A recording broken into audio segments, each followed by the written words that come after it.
This is the one move that every good golfer does, and you need to start doing it. Today's lesson, we're going to figure it out, so let's have a look right now.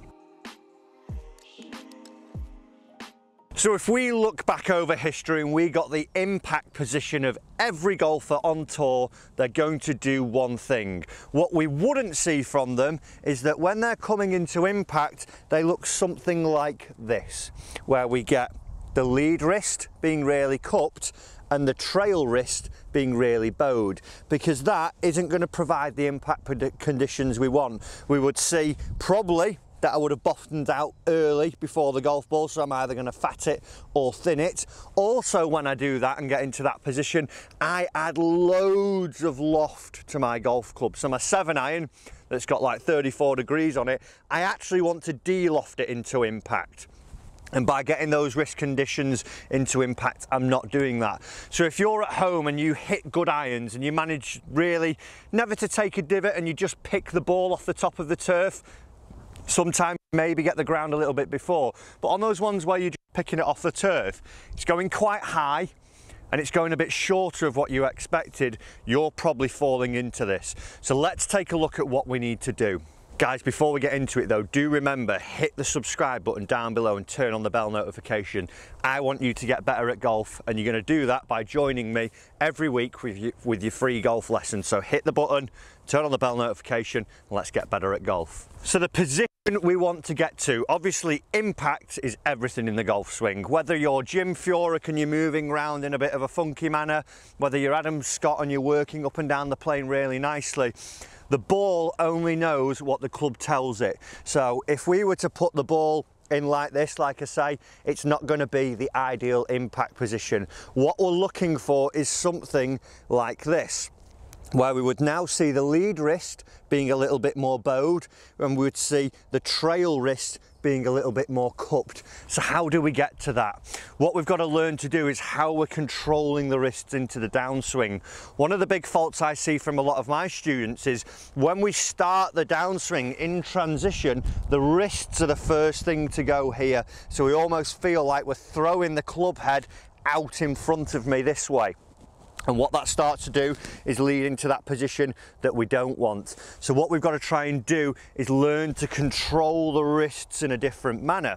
And it all comes from whichever one you're feeling it from, whether it's your trail or whether it's your lead, it's totally up to you. You might be a little bit more trail hand dominant or lead hand, but like I say, your choice. But the big thing, what we've got to try and do, what we're looking for now is a feeling that when we start our transition on the way down, for myself being a bit more lead hand dominant, I want to imagine now I'm going to try and get my watch face or my glove logo to look at target and almost look down a little bit from target as I come into impact. So if I did this, that's looking up to the sky a little bit more.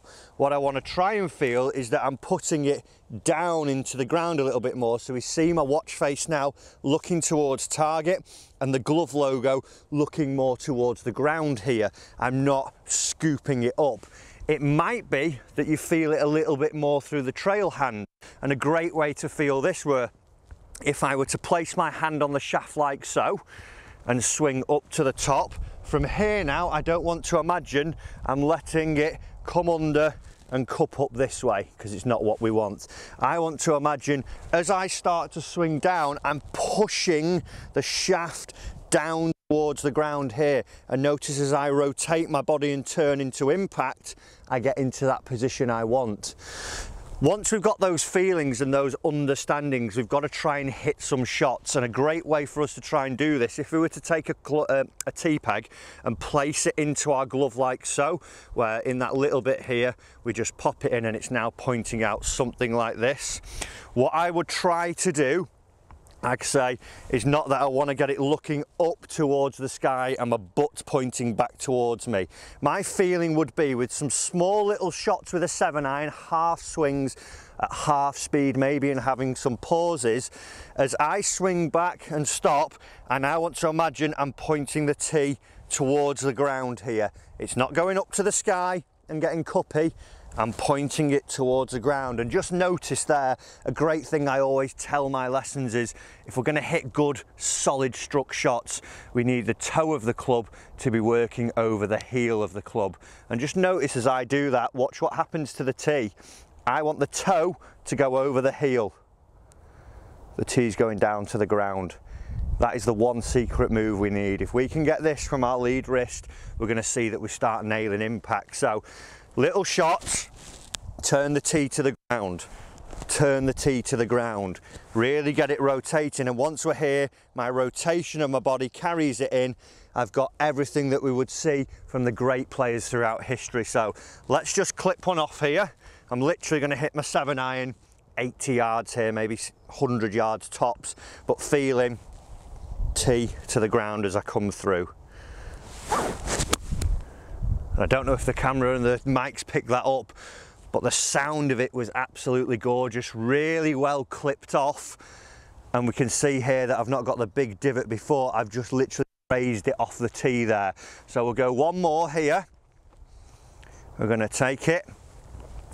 Got my tee in my glove. I'm not putting it up towards the sky each time and getting this big lean back and this big cupping motion.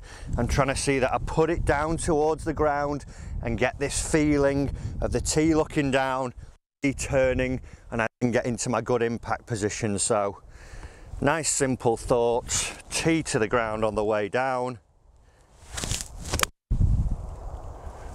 And there, a beautiful little clip off. Tee actually fell out there, straight down the target line, and again, I've literally just grazed the turf. So if you're looking for a better impact position and you want that one move that every single good player does, that is it. When you watch your friends who are really striking it, I can bet my bottom dollar that they'll be like this at impact. We won't see them here at impact. Guys, give it a go and see if it can work for you. If you don't wear a glove, use maybe the back of your hand or your watch as a reference point, but if you do, get that tee in there and see that we're turning it down, and you'll start to get that one secret move. Guys, I hope you've enjoyed this lesson this week. If you have, do remember to hit that button down below, turn on the bell notifications so we don't miss any future lessons. I want you to get better at golf, like I said, so the secret's down there with that button. Hit it, and I'll see you in the next lesson.